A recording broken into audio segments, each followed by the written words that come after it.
जो देश को एक नियम में लेके आना, सभी को समान अधिकार देना, अलग अलग लॉ को लागू करना, है ना, तो ये सब जो है संविधान के माध्यम से हमारे देश पे आज का दिन लागू किया गया था। तो इसलिए आज सभी पूरा जो भारतीय हैं बड़ी हर्षोल्लास के साथ आज जो है रिपब्लिक डे को सेलिब्रेट कर रहे हैं।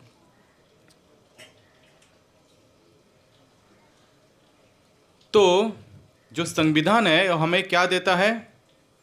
अपना अधिकार बताता है आपको। जैसे एक देश में रहने के लिए कुछ नियम होते हैं और वह नियम जहां पे लिखा हुआ है वो है देश का संविधान। तो वास्तव में संविधान जो है वो कैसे सभी लोग एक देश में अच्छा से नियम के साथ रहे वो भी है, और यदि कोई उस नियम का किसी नियम का उल्लंघन करे तो उसका क्या सजा होगा वो भी है। तो संविधान जो है वो आपको इस भौतिक शरीर को जो हम देखते हैं इसका क्रियाकलाप के अनुसार आपको पुरस्कार भी दे सकता है, आपको अधिकार भी दे सकता है और आपको दंड भी दे सकता है। लेकिन संविधान जो है आत्मा का स्तर पे आपका क्या चिंतन मंथन अध्ययन चल रहा है उसके बारे में आपको कोई जानकारी नहीं देता है।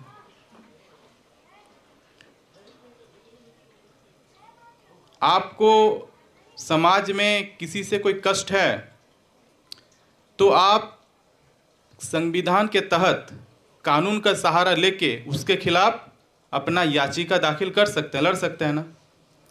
लेकिन संविधान आपको ये नहीं बताएगा कि सबसे बड़ा जो मनुष्य जीवन का समस्या है जन्म मृत्यु जरा व्याधि, इससे आप कैसे निकलो। तो इसीलिए जो संविधान हमारे इस शरीर के लिए है वो तो रिपब्लिक डे आज वो इम्प्लीमेंट हुआ था, लेकिन एक संविधान जो हमारे आत्मा के लिए है वो कौन सा है? श्रीमद् भगवत गीता। तो हमें समझना चाहिए कि जो है this is the constitution of our soul. और क्योंकि भारत में लगभग सभी ये जानते हैं कि हम शरीर नहीं है आत्मा है, इतना ज्ञान भारत में किसी को देने की ज़रूरत नहीं पड़ती है। आपको कहीं पे जाना है और किसी को जाके ये प्रवचन दो तो बोलेंगे प्रभु जी मैं ये पहले से जानता हूँ और कुछ नया बात है तो बताओ। लेकिन कष्ट ये है, विडंबना ये है कि जानते सभी है, कोई मानते नहीं है। सब अपना कार्य जो है इस शरीर के सुख के लिए ही करते हैं। अलग अलग योजना जो भी हम बनाते हैं कैसे ही हमारा इस शरीर को अधिक से अधिक सुख प्राप्त हो, ठीक है, लेकिन हमारा आत्मा का सुख के लिए हम चिंतन नहीं करते। लेकिन हमें समझना चाहिए कि शरीर के स्तर पे चाहे हम कितना भी प्रयास कर ले, जब तक हम आत्मा का स्तर से सुखी नहीं होते हैं तब तक हम शरीर के स्तर पे सुखी नहीं हो सकते।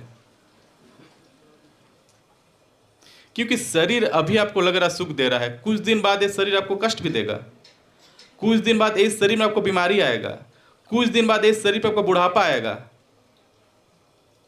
कुछ दिन में कोई आदमी आपका इस शरीर को देख के हो सकता है कुछ अपशब्द बोल दे, आपको बुरा लगेगा। तो जब तक हमारा चेतना शरीर के स्तर पर है तब तक हम सुखी नहीं हो सकते। क्षण भर के लिए आपको लगेगा जैसे वो बिजली चमकता है ना, फिर कहाँ गया पता नहीं चलता है।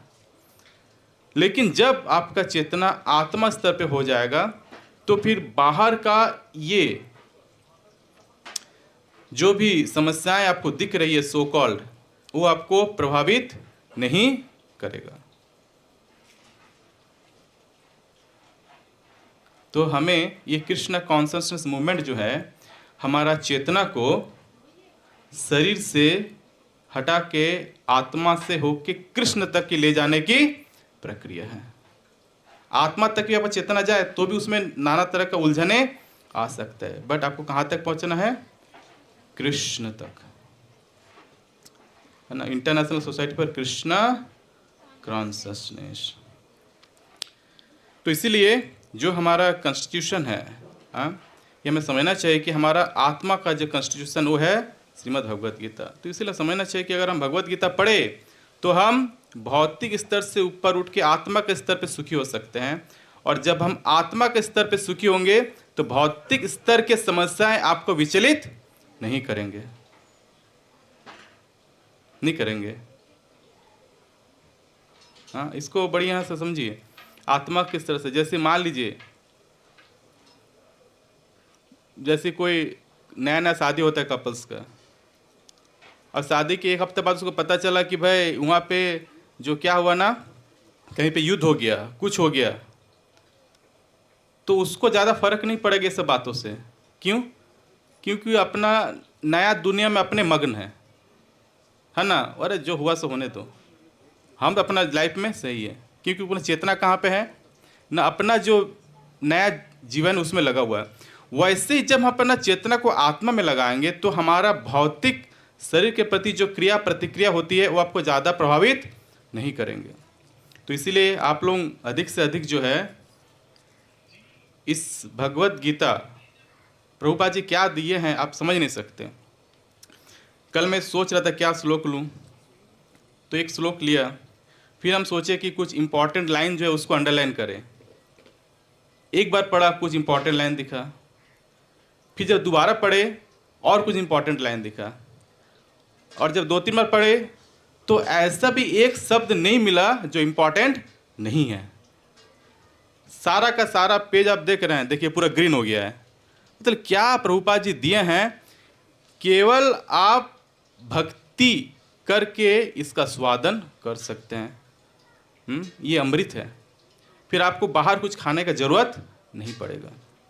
तो बड़ी ज़बरदस्त प्रभुपाद जी दे के गए। हमारे समझना चाहिए कि प्रभुपाद जी इतना करुणा किए हैं।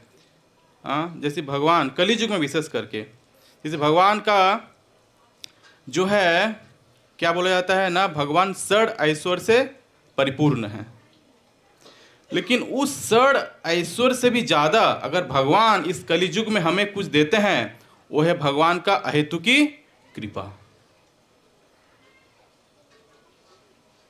अहेतु की कृपा, कोई कारण नहीं है, कोई योग्यता नहीं है, कोई अधिकार नहीं है, फिर भी भगवान हमें अहेतु की कृपा चैतन्य महाप्रभु आके करते हैं, जिससे हम भगवत प्रेम को पा सके। नहीं तो हमारा दूर दूर तक जन्म जन्मांतर तक कोई संभावना नहीं था भगवत प्रेम प्राप्त करना।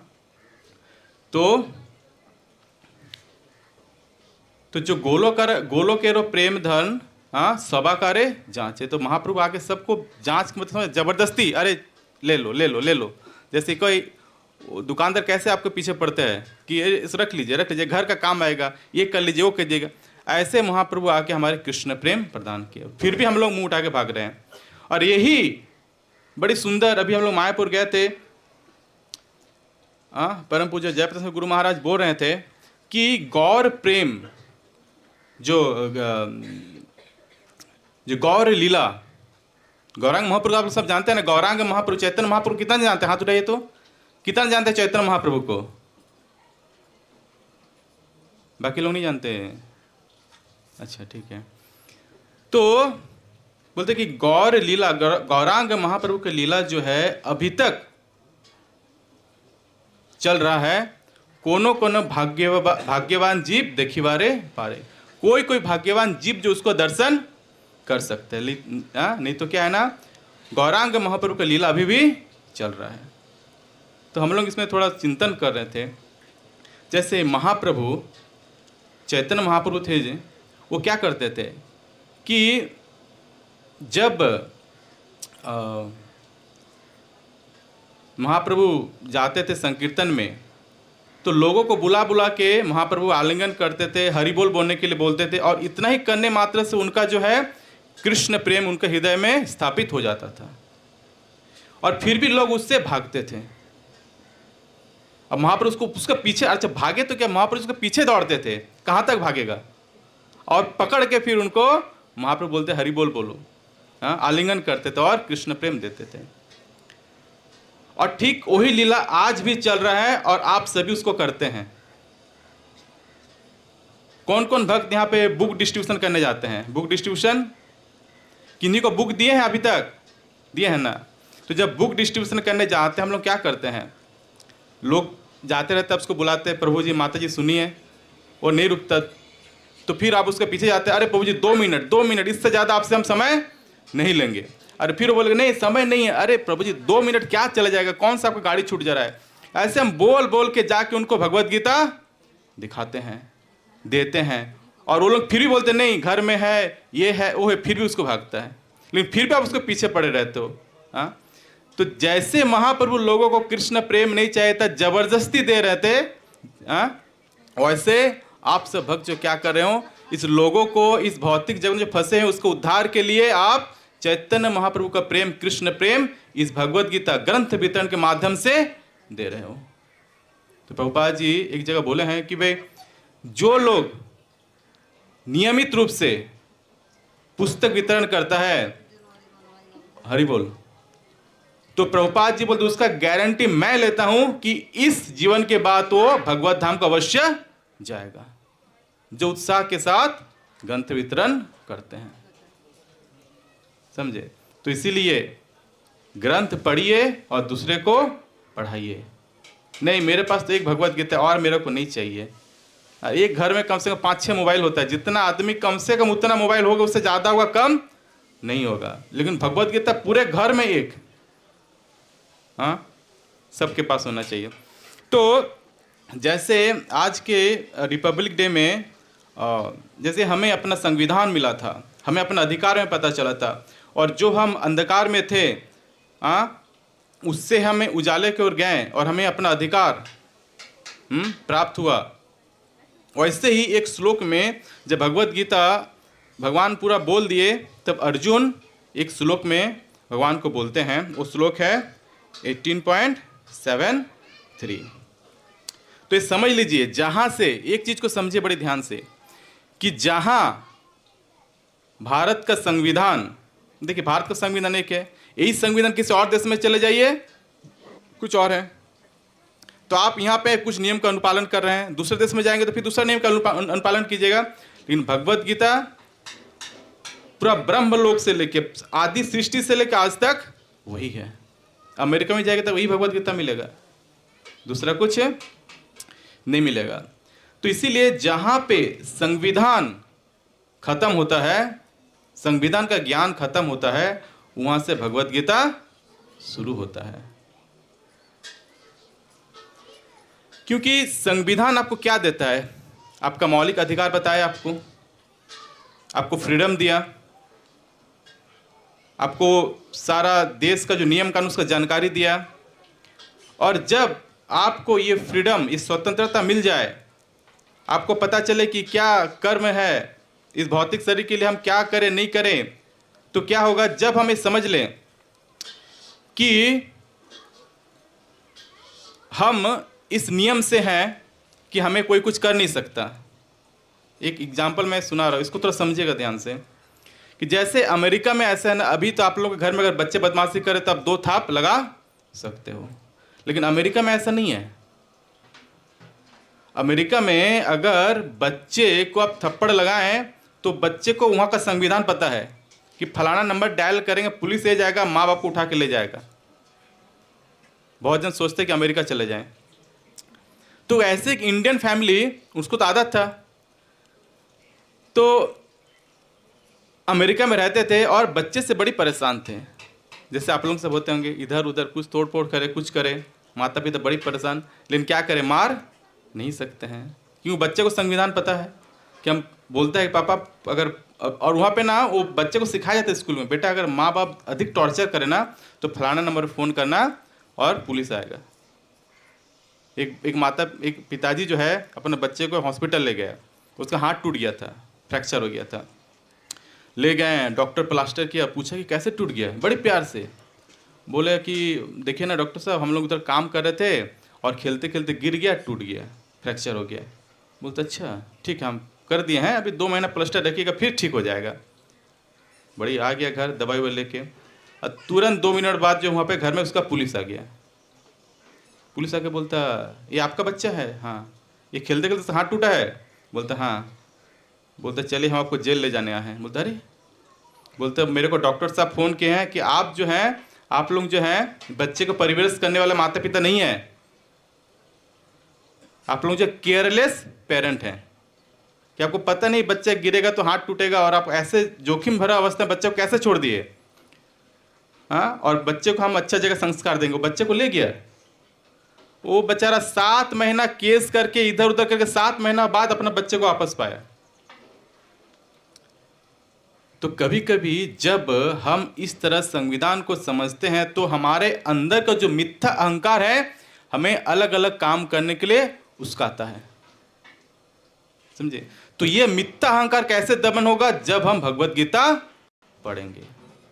तो संविधान के समझ के जब हम अपने आप को पूर्ण स्वतंत्र भौतिक स्तर में सोचे तो हमारे अंदर का मिथ्या अहंकार भी जो है वो जग जाता है, और उस मिथ्या अहंकार को दमन करने के लिए हमें जो चाहिए वो है भगवत गीता। ठीक है। तो जो बोल रहे थे वो एक माता पिता इंडियंस जो बहुत परेशान थे, तो अमेरिका में तो बच्चे कुछ कर नहीं सकते थे। हाँ, तो बड़ी आपातकालीन स्थिति में वो क्या किए, बच्चे को लेके आए इंडिया। कुछ ज़्यादा काम नहीं था, केवल बच्चे को सुधारना था। और जैसे ही मुंबई एयरपोर्ट में लैंड हुआ, बाहर निकला और बच्चे को बड़ी महाप्रसाद मिला। इधर से उधर से उधर से उधर जितना था माता पिता पूरा निकाल दिया। तो कहने का मतलब है कि जब हमारे मन में ऐसे भौतिक चीज़ों को हम समझ के उसके बाद हम सोचते हैं कि भाई ये हमें स्वतंत्रता दे रहा है और हम ऐसे जो अधिक से अधिक इंद्र सुख करेंगे, इंद्र सुख को प्राप्त कर सकते हैं, तो ऐसे ऐसे आपके मन में मिथ्या अहंकार का बढ़ावा होगा। तो इस मिथ्या अहंकार को दमन करने के लिए हमें क्या चाहिए? भगवत गीता। तो श्लोक क्रमांक है 18.73। अर्जुन उवाच, डिस्प्ले हो रहा है क्या? ठीक है ठीक है। अर्जुन उवाच नष्टो मोहो स्थितिर्लब्धा तत्प्रसादात् मयाच्युत स्थितोऽस्मि गतसन्देहः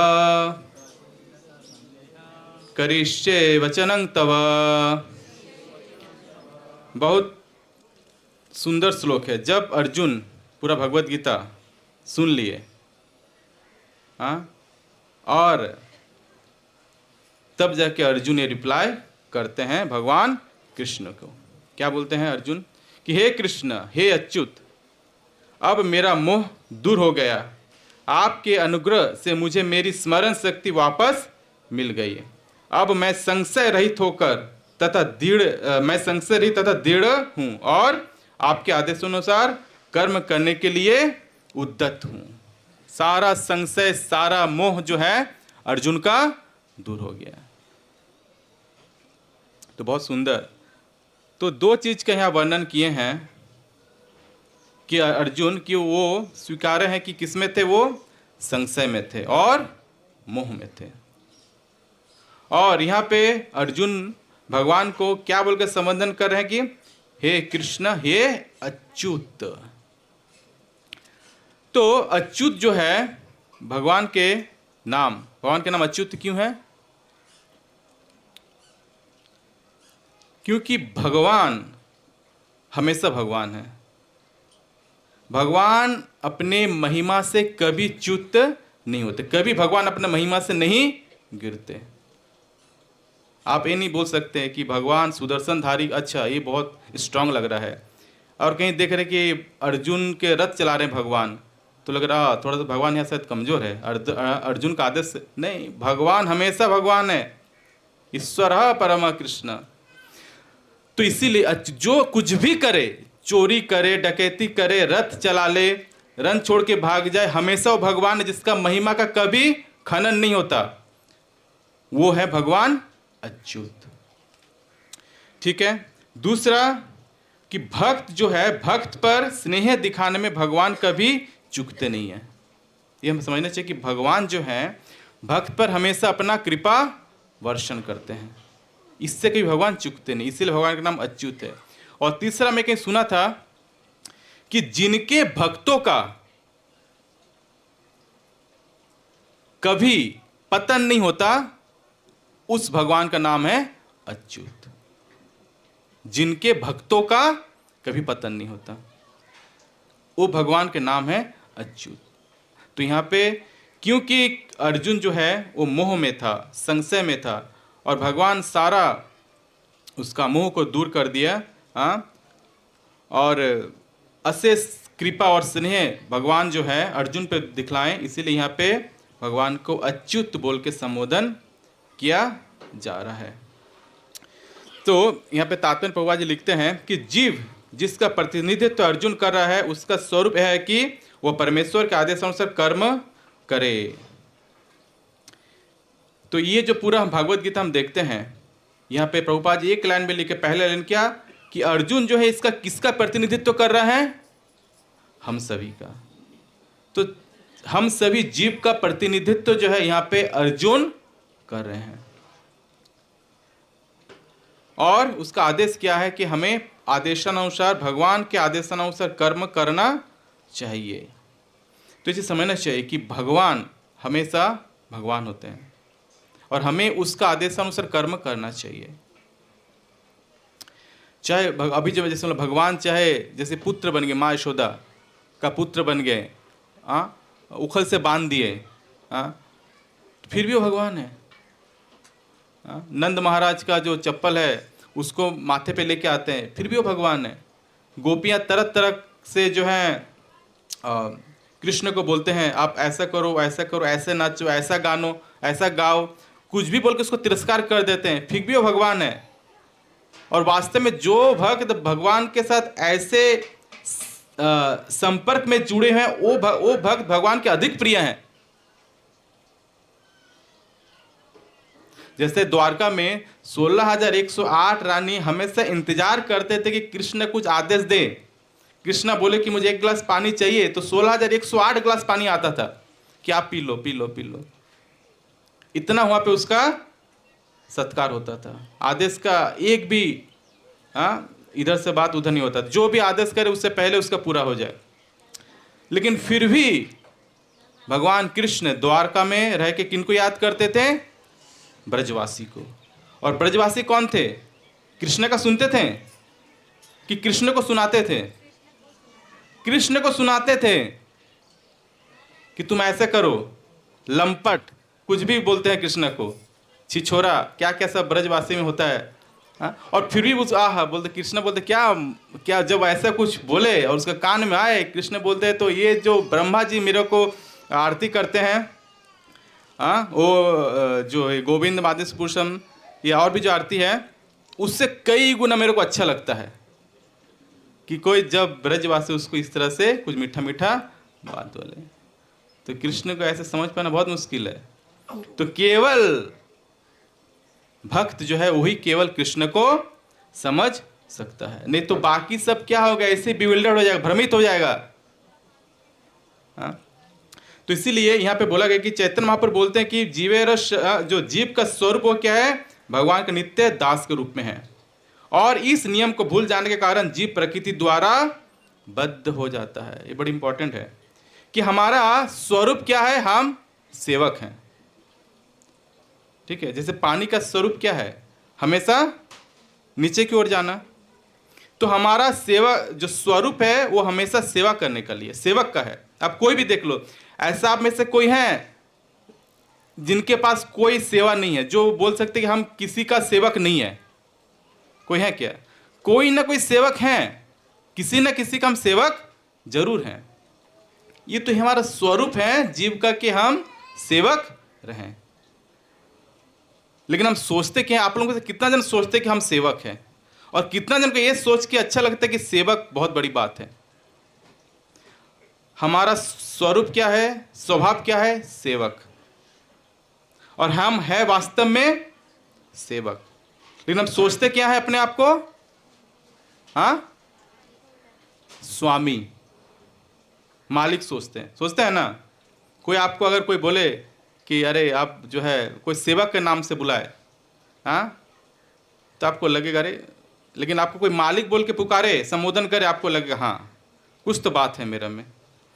तो ये मिथ्या अहंकार हम हमारा जो नेचर है वो है सेवक का। वास्तव में हम है भी सेवक, माया के सेवक हैं, सभी कुछ ना कुछ करते हैं, लेकिन हम सोचते हैं क्या है कि हम स्वामी है, सोचते हैं ना सभी। और कोई अगर स्वामी बोल के हमें संबोधन करे तो हमको बहुत अच्छा लगता है। तो इसीलिए बोला जाता है कि यही हमारा क्या है ना, बद्ध जीवन का सबसे बड़ा कारण यही है कि हम सेवक हैं, लेकिन हमारा चिंताएं स्वामी जैसा है। हम सोचते हैं कि स्वामी, लेकिन भगवान यहाँ पे बोलते, बड़े सुंदर प्रभुपाद जी यहाँ बोले हैं, लेकिन परमेश्वर की सेवा करने से वह ईश्वर का मुक्त दास बन जाता है। अब बताइए, आपको यहां भी दास बनना है, भगवान का भी दास बनना है। अब जब दोनों जगह दासी बनना है तो माया का दास बने, भगवान का दास बने, क्या फर्क पड़ता है? ऐसा नहीं कि भगवान के पास जाएंगे तो भगवान बोले कि मैं आपको, प्रभुपाद जी बोले कि वहां पे आप मालिक बन जाओगे, नहीं, वहां पे आप मुक्त दास, वहां पे भी दासी रहोगे। और ये अगर आप माया के दास तो ही हैं तो क्या फर्क है? क्या फर्क है बताइए कोई? माया का दास, भगवान के दास में क्या फर्क है? हाँ बोलिए।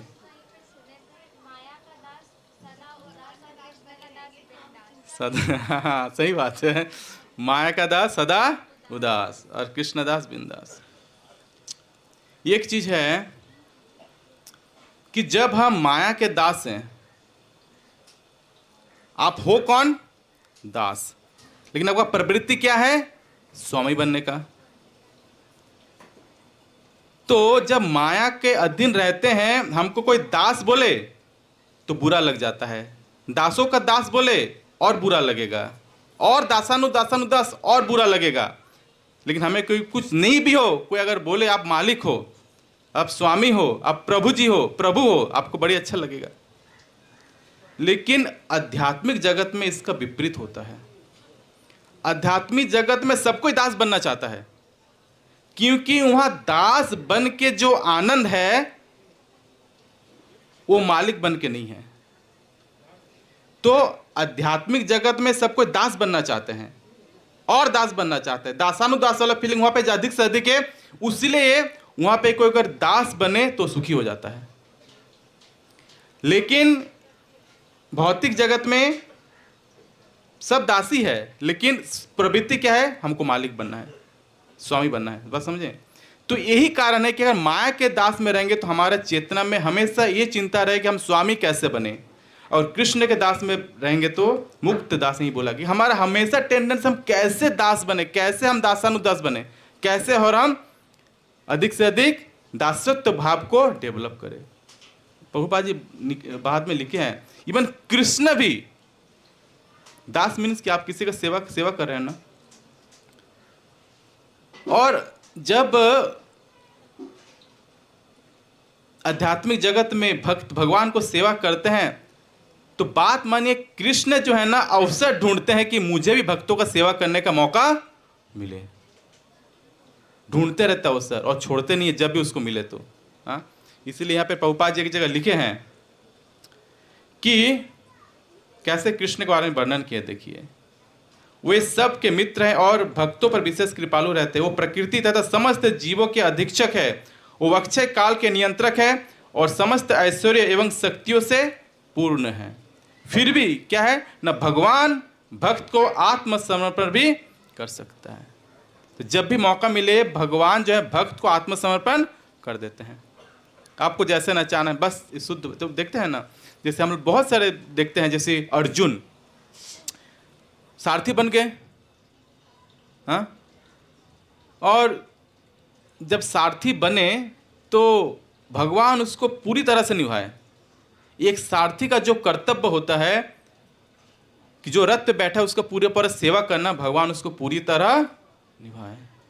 बोला जाता है कि जब युद्ध होता था तो काफ़ी शोर होता था, बहुत, है ना, घोड़ा चल रहा था, वो अस्त्र शस्त्र चल रहे थे और भी कुछ आवाज़ें होती होंगी, तो कम्युनिकेशन जो होता था, अर्जुन कुछ बोले वो कृष्ण को कभी कभी सुनाए नहीं भी दे। अब कृष्ण को सुनाई नहीं दे, ऐसा कुछ तो हो ही नहीं सकता, लेकिन फिर भी भगवान अपने भक्त की सेवा करने के लिए कितना तत्पर रहते हैं। तो जब कृष्ण अर्जुन को बोले थे कि देखो अर्जुन, कुछ तुम बोलते हो ना तो मुझे सुनाई नहीं देता है कि कब रथ को आगे बढ़ाना है, कब रथ को दाहिने ले जाना है, कब रथ को पीछे बाएं ले जाना है, कब रथ को रोकना है। तो क्या परमिशन दिया कि जब तुमको रथ युद्ध के लिए दाईं ओर ले जाना है तो मेरा जो राइट शोल्डर है, यहाँ पे आवाज थपथपा दो। कैसे? वो तो युद्ध में तो क्या करते हैं, वो तो मतलब तीर चलाने में अर्जुन व्यस्त रहते हैं, तो क्या चीज से करते थे ये, वो पैर से करते थे। दाएं तो कृष्ण दाएं जाते थे, फिर बाएं तरफ ऐसे करते थे तो बाएं जाते थे, हाँ, और जब रुकना होता तो ऐसे 2 बार तो रुक जाते थे, समझे? तो भगवान इस तरह से भक्तों के साथ अपना भाव को रेसिप्रोकेट किए, और इसमें भी भगवान को दिव्य आनंद आता है। इसमें क्या दिव्य आनंद भगवान का, ये सोच नहीं सकते कि भगवान भक्तों की। इसीलिए अब देखिए, जैसे भगवान जैसे भक्तों को प्रति अपने को आत्मसमर्पण करते हैं, तो चाहे ब्रजवासी में भक्त उसको जैसे भी रखे, भगवान वैसे रहते थे। माँ यशोदा उसको बांध दिए तो बंधा गए, हाँ, तरह तरह का लीला भगवान वैसे किए, केवल भक्त को आनंद देने के लिए और अपने आनंद पाने के लिए। तो इसीलिए ये दास समझ में आया। तो क्योंकि आध्यात्मिक जगत में सब कोई दासी बनना चाहता है, कोई मालिक नहीं है। कृष्ण को भी मौका मिले वो भी सोचते कि हम कब दास बने, लेकिन यहाँ पे हम सब दास है, लेकिन हमारा फॉल्स ईगो हमें बताता है कि तुम मालिक बनो, तुम मालिक बन सकते हो। यही हमारा दुख का कारण है, ठीक है। और ये दुख, ये चेतना स्वामी बनने का ऐसे नहीं जाएगा जब तक कोई भक्त का कृपा, भक्तों का संग आपको प्राप्त ना हो। भक्तों के संग में आके ये मिथ्या अहंकार जो है ये नष्ट होता है, ठीक है। तो जीव का स्वरूप सेवक के रूप में है, उसे माया या परमेश्वर में से किसी एक की सेवा करनी होती है। यदि वो परमेश्वर की सेवा करता है तो वो अपनी सामान्य स्थिति में रहता है। अब इसको बड़ी सुंदर, लेकिन यदि वो बाह्य शक्ति माया की सेवा करना पसंद करता है तो वो निश्चित रूप से बंधन में पड़ जाता है।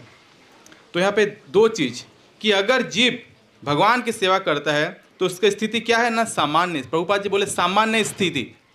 तो हमारा सामान्य स्थिति क्या है कि हम कृष्ण के दास, यही हमारा सामान्य स्थिति है।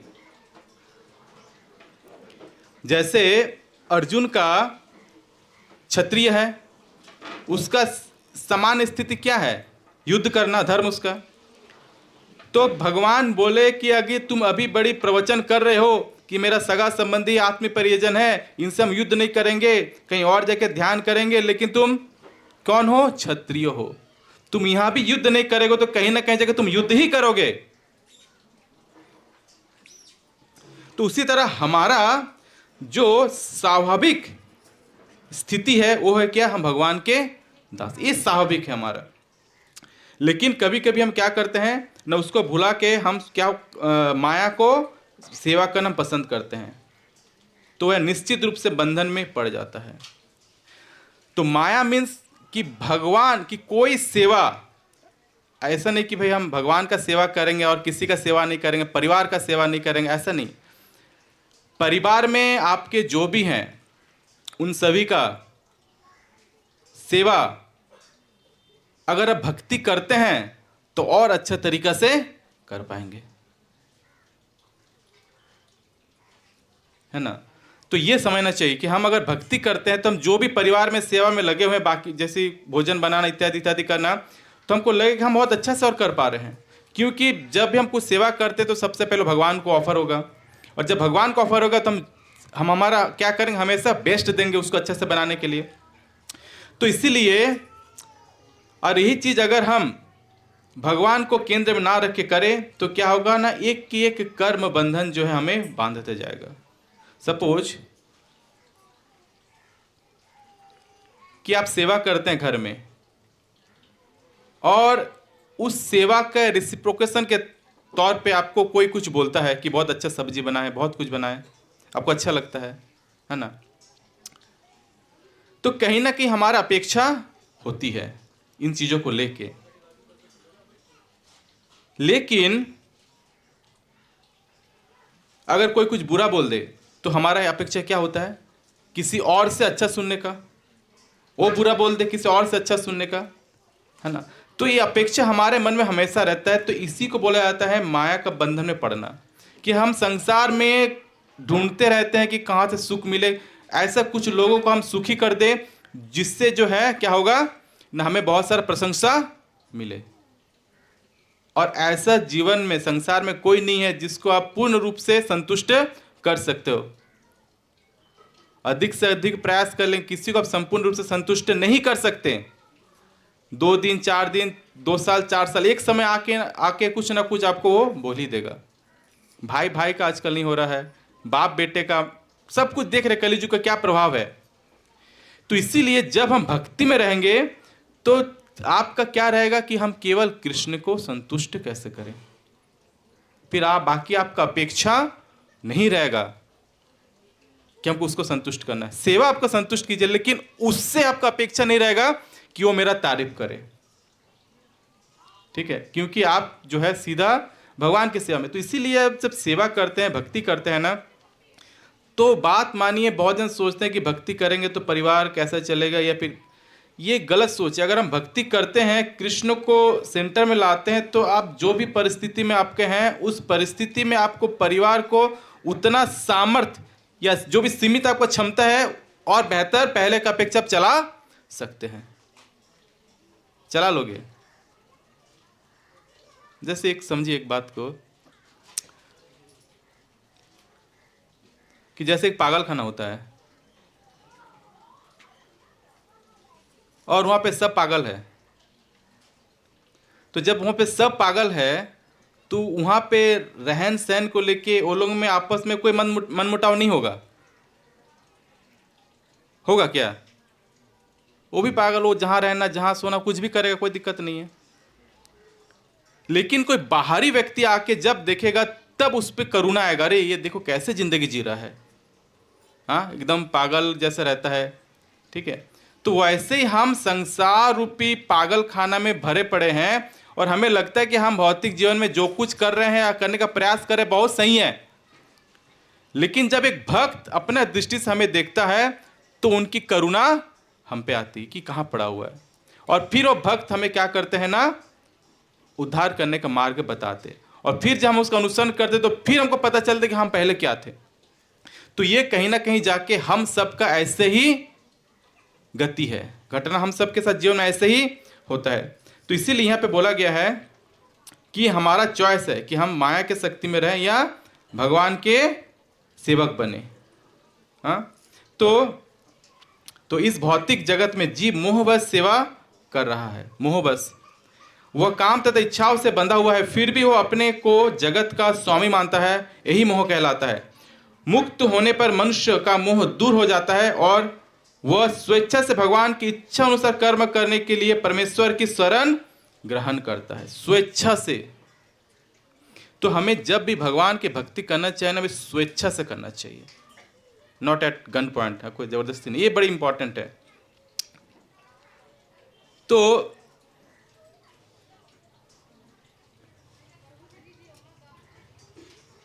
जब हम ऐसे करेंगे स्वेच्छा से, और कोई स्वेच्छा का मीन्स और क्या है कि हमें कोई कामना नहीं है कि भगवान की सेवा करें तो हमें कुछ प्राप्त हो, ये कामना, निष्काम सेवा करना है भगवान का प्रति। तो क्या होगा, न तब हम भक्ति में आगे बढ़ेंगे। एक स्टेप प्रभुपाद जी लिखते हैं यहाँ पे। अब देखिए, सेवा को लेकर हम थोड़ा सा बोलेंगे कि जब भी आपको कैसे पता चलेगा कि आप माया में है कि नहीं है? कैसे पता चलेगा? कोई बताइए, कैसे पता चलेगा कि हम माया में है कि नहीं है? कितने जन को लगता है कि आप माया में नहीं है? कितने जन को लगता है, हाथ उठाइए, कि माया में नहीं है? हम सब माया में हैं। माने माया माने मोबाइल नहीं है कि सब मोबाइल है तो बोले कि यही माया है, नहीं, वाकई में माया में है ना सब। तो जब आपका परिस्थिति, माया से आपको निकलना चाहते हैं, निकलना चाहते हैं ना माया से, एक फॉर्मूला बताते हैं आपको, सुनिए। कि जब आपके जीवन में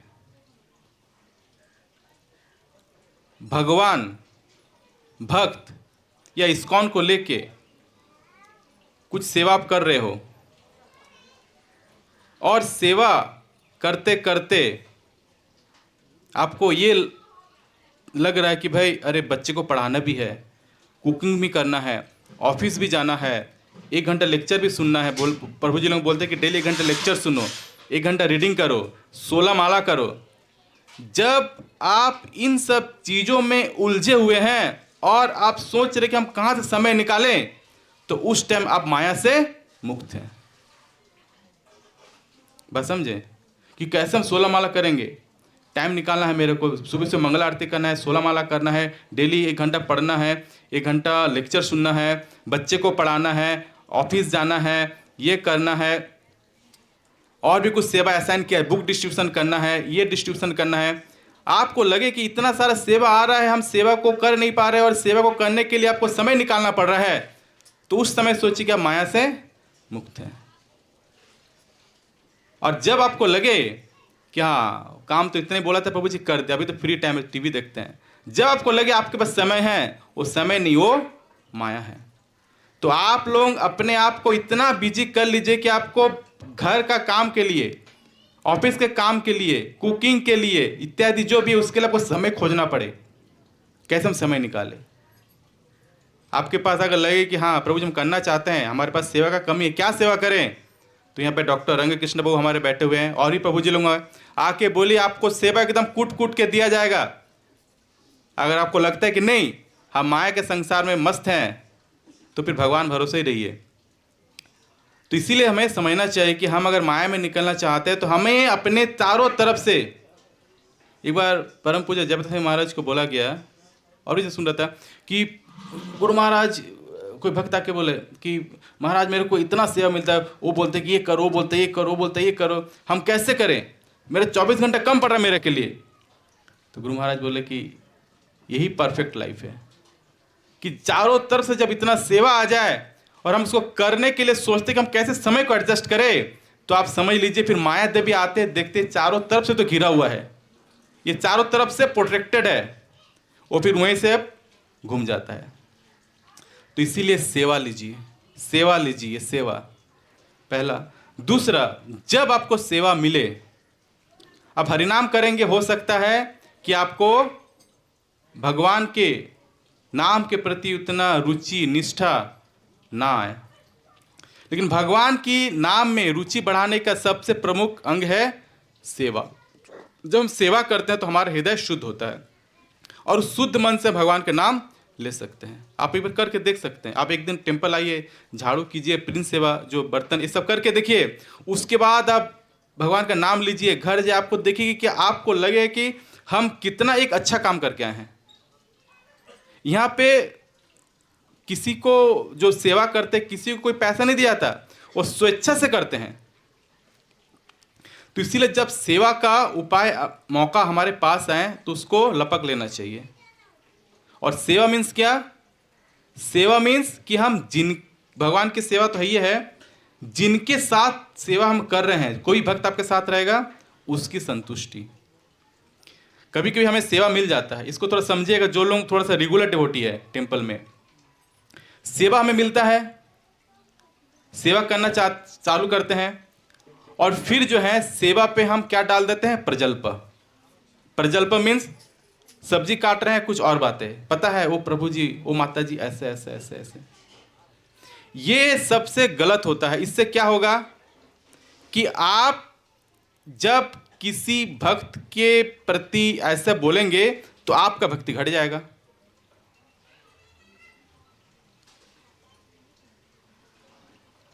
तो हमें ये समझना चाहिए, जब हमें सेवा का अवसर मिले ना, उसको चुपचाप कर लीजिए। सेवा में ज्यादा काम कीजिए, बातें कम कीजिए। ज्यादा काम, काम ज्यादा बातें कम, काम ज्यादा बातें कम। प्रभुपाद जी के लेक्चर में ही बोल रहे थे, काम ज्यादा बातें कम। उसमें उसको उल्टा था, काम कम बातें ज्यादा, काम कम बातें ज्यादा। तो फिर एक जगह बोले कि कोई मिनिस्ट्री आया हुआ है और उसके सामने बोल रहे हैं कि काम कम बातें ज़्यादा। मिनिस्ट्री के सामने प्रभु जी बोले, कहाँ है मंत्री, बुला के लाओ। मंत्री जी खड़ा हुए, प्रभुपाद जी बोले, देखिए भगवान भगवत गीताएं बोलते हैं कि उनका उपदेश का प्रचार प्रसार होना चाहिए। उनका उपदेश का प्रचार प्रसार करने के लिए हमें जो है जगह जगह पे जाके भगवान का वाणी को बोलना है। तो इसीलिए हम बोल रहे हैं कि काम कम बातें ज़्यादा। कुछ गलत बोला क्या?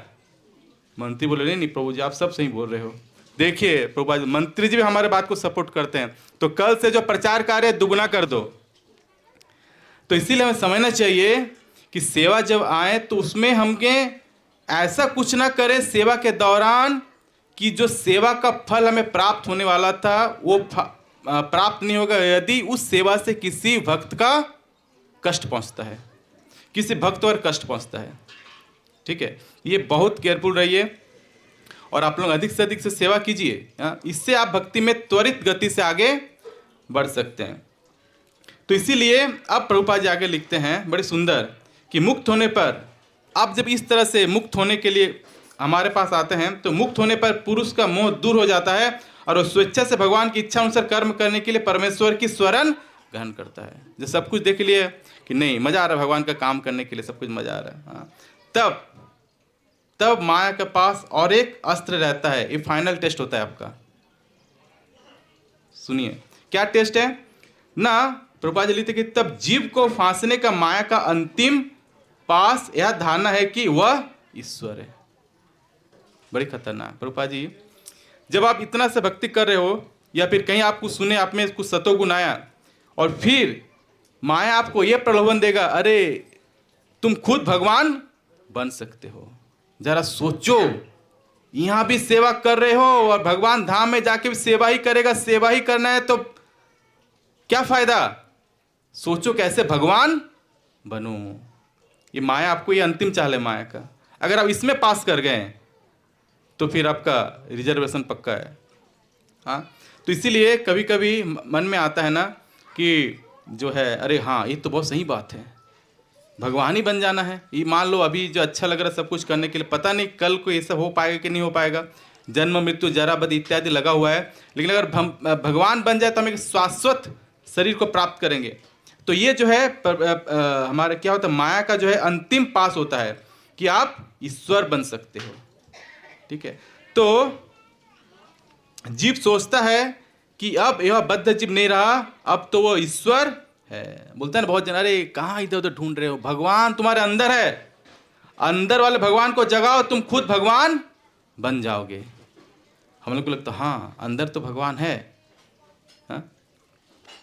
तो इस तरह से ये माया का क्या है, अंतिम चाल है आपको उलझाने का। इससे हाँ सबको बच कर रहना है। खैर ये आपको यहाँ पे इतना आसान लग रहा है, लेकिन बाहरी दुनियादार में इतना आसान नहीं है, क्योंकि आप प्रभुपाद जी के छत्र छाया में है, इस्कॉन के छत्र छाया में है, महाप्रभु चैतन्य महाप्रभु के मिशन में है, इसीलिए आप में ये बातें जल्दी नहीं आएगा। लेकिन बाहर दुनिया में यही चल रहा है, बाहर का दुनिया में यही चल रहा है। एक बार मेरा कॉलेज में एक जन आया था, वो कुछ प्रचार करते हैं, तो दूर से मैं देख रहा था, तो वो लोग कुछ किए और एक अपना बोले कि आपके साथ अब भगवान का कनेक्शन हो गया। और उसके बाद वो कुछ योगा पद्धति बताए कि आपका जो एक बार कनेक्शन, मतलब आपका सिम चालू हो गया, खाली आपको कॉल करना है, हम आके आपका सिम चालू कर दो। वो लोग कुछ अपना किए और फिर और डेली कुछ नियम बताएं। तो हम बोले ठीक है, कुछ योगा करे, माइंड कुछ शार्प हो। जरूरत नहीं, अगर नाम आप भगवान के नाम अगर आप ध्यान पूर्वक केवल जपा कर, मतलब सुनते हुए, तो उससे बड़ा सिद्धि और कुछ नहीं है, उससे बड़ा योग और कुछ नहीं है। तो हम देखे, फिर हम पूछे कि आप क्या क्या सब बताएं, तो हम क्या है, मतलब कौन सा परंपरा का अनुपालन कर रहे हैं, कौन सा परंपरा का ज्ञान यहाँ पे दे रहे हैं। और फटाक से ये बातें निकल के आया कि देखिए जो है हमारे जो माता जी हैं वो इस कलियुग के भगवान हैं, और बोलते हैं मेरे को कि हम सबको ये बात नहीं बताते हैं। देखिए देखिए अंदर कितना जहर भरा हुआ है, और बाहर खाली नामे का योग ये सब सिखा रहा है, और अंदर ये सब जहर भरा हुआ है। बोलते हम सबको नहीं बताते, सो हमारा माता जी जो है वो, हम लोग कहाँ पे लिखा है आपका माता जी भगवान है। तो फिर मेरे को अच्छा आप इस्कॉन से जुड़े हुए हैं, उसीलिए ऐसे बात कर रहे हैं। मैंने इस्कॉन से जुड़े, अरे भाई शास्त्र का ज्ञान जिसको होगा, इसीलिए आपको संविधान का ज्ञान होगा तो आप अपना हक जानते हैं। कोई आपके खिलाफ कुछ बोले तो आपको आपको जानकारी होगा कि हमको कहाँ पे लड़ना है, इसको क्या बोलना है, इसको हम कैसे कानून के दायरे में ला सकते हैं। आपको संविधान का जानकारी होगा तो उसी तरह आपको शास्त्र का जानकारी होगा, तो आदमी आपको ऐसे मिथ्या या कुछ छोटा मोटा योग पद्धति से आपको विचलित नहीं कर सकते। नहीं तो आपको कोई भी इस दुनिया में इस तरह का, विशेषकर इंडिया में ये चीज भरा पड़ा है, हाँ, कि आपको जो है कुछ भी दिखा के, थोड़ा सा भौतिक सुख दिखा के, लाभ दिखा के भगवान बनने के लिए बैठे हुए हैं। तो ये होता है। तो यहाँ पे बोल रहे हैं कि ये जो है प्रभुपाद जी बड़ी जबरदस्त लिखते हैं क्या लिखते हैं, जो लोग ऐसा सोचता है कि आगे चल के हम ईश्वर बन जाएंगे, बोलते हैं कि वो इतना मूर्ख होता है कि वह यह नहीं सोच पाता कि यदि ईश्वर होता तो इतना संशयग्रस्त क्यों रहता। अरे भाई अगर आप ईश्वर हो तो पहले से ईश्वर होगा ना, तो पहले आप इतना कष्ट में क्यों थे। हाँ, भगवान को देखो, भगवान हमेशा से ईश्वर है। ऐसा नहीं कि भगवान को माँ यशोदा बांध दिया तो भगवान का शक्ति घट गया, भगवान कमजोर पड़ गया, नहीं, भगवान हमेशा से ईश्वर है। हाँ, भगवान का वो लीला को देख के सत्यव्रत मुनि दामोदर अष्टकम लिखे, क्या गुणगान किए उसमें। देखिए आप कैसे गुणगान होता है, आपको कोई बांधेगा कुछ करेगा तो आपको सीधा जेल हो जाएगा, कुछ गलत करो तो। और भगवान का देखिए गुणगान करते हैं सत्यव्रत मुनि जो है दामोदर अष्टकम में। तो समझना चाहिए कि अरे हम पहले से भी दुखी थे, अभी भी दुखी है, आगे चल के भी दुखी रहेंगे यदि हम भक्त के संग में भगवान के सानिध्य प्राप्त करने का कोशिश नहीं करें। हम कभी भगवान नहीं बन सकते। हाँ, अगर जिसका मन में ऐसा सवाल आ गया तो वो भगवत प्राप्ति से करोड़ों जन्म दूर है। तो बड़ी जबरदस्त लिखे यहाँ पे पौआ जी, है ना। हाँ, कि भाई वो इतना मूर्ख होता है कि वह नहीं सोच पाता कि यदि वह ईश्वर होता तो इतना संशयग्रस्त क्यों रहता। वह इस पर विचार नहीं करता, इसलिए यही माया का अंतिम पास होता है।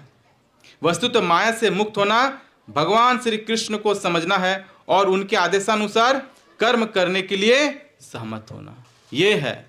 जैसे अर्जुन क्या किए, भगवान को समझ गए तो क्या हुआ कि भगवान जो इच्छा किए, जिस अनुसार युद्ध करने के लिए बोले, अर्जुन तैयार हो गए, तुरंत तैयार हो गए। बोले किसको मारना है, क्या करना है, किधर बाण चलाना है, तुरंत अर्जुन खड़ो, सारा उसका संशय, सारा मोह जो वो दूर हो गए। ये होता है भगवान को जानना, ये होता है कृष्ण कॉन्शियसनेस, कि भगवान के आदेशानुसार कर्म करना।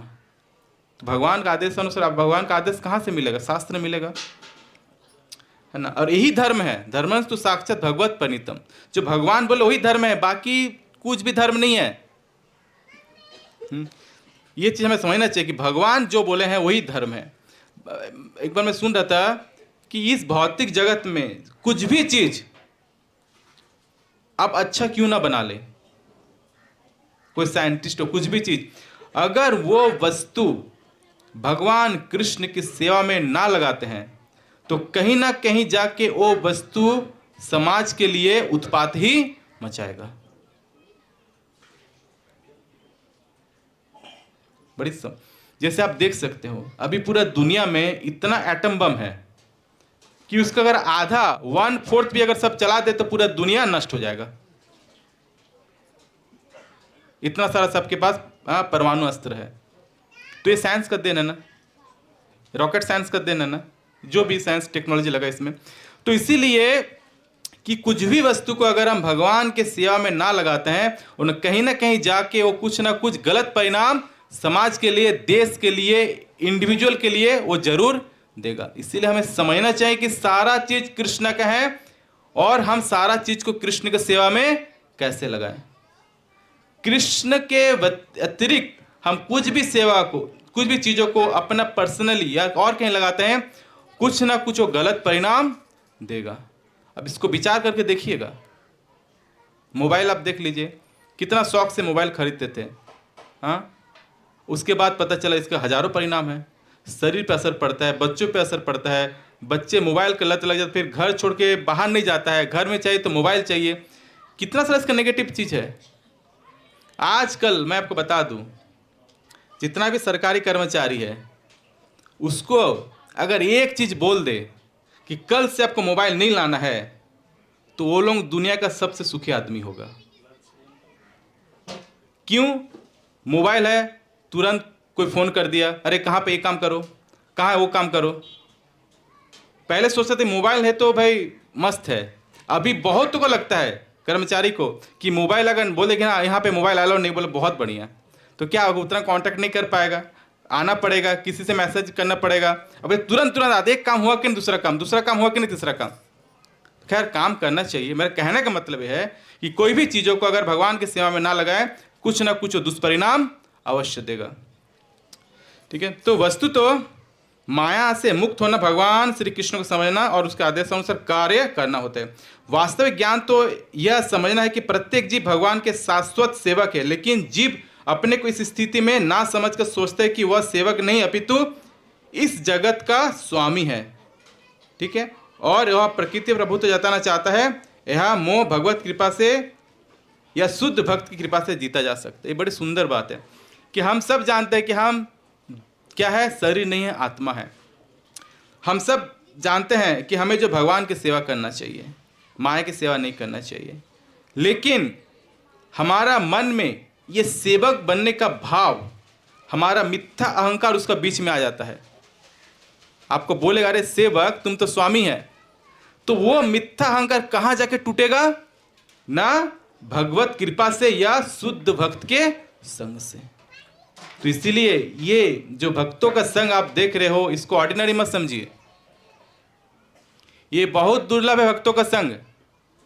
इसमें केवल जो दिखने में हमको लगता है कि भाई बहुत सामान्य सा नहीं, भक्तों के लव मात्र साधु संग सर्व सिद्धि हो। थोड़ा सा लव मात्र, लव मन से 1 सेकेंड का 14वें भाग का 1 भाग, उतना भी कोई अगर साधु का संग कर लेना तो सर्व सिद्धि, उसको सारा सिद्धि मिल सकता है। तो इसीलिए भक्तों का संग का लाभ उठाइए। भक्तों का जो भी भक्त मिले, अच्छा से बात कीजिए, अच्छा से रहिए, सेवा खोजिए, आइए। तो इससे हम क्या कर सकते हैं ना, भक्त का कृपा से। ये बात याद रखिएगा कि भगवान से भी ज्यादा भक्त कृपा होता है। भगवान का दर्शन करने के लिए आपको यहाँ आना पड़ेगा, लेकिन भक्त आपका घर घर जाकर दर्शन देते हैं,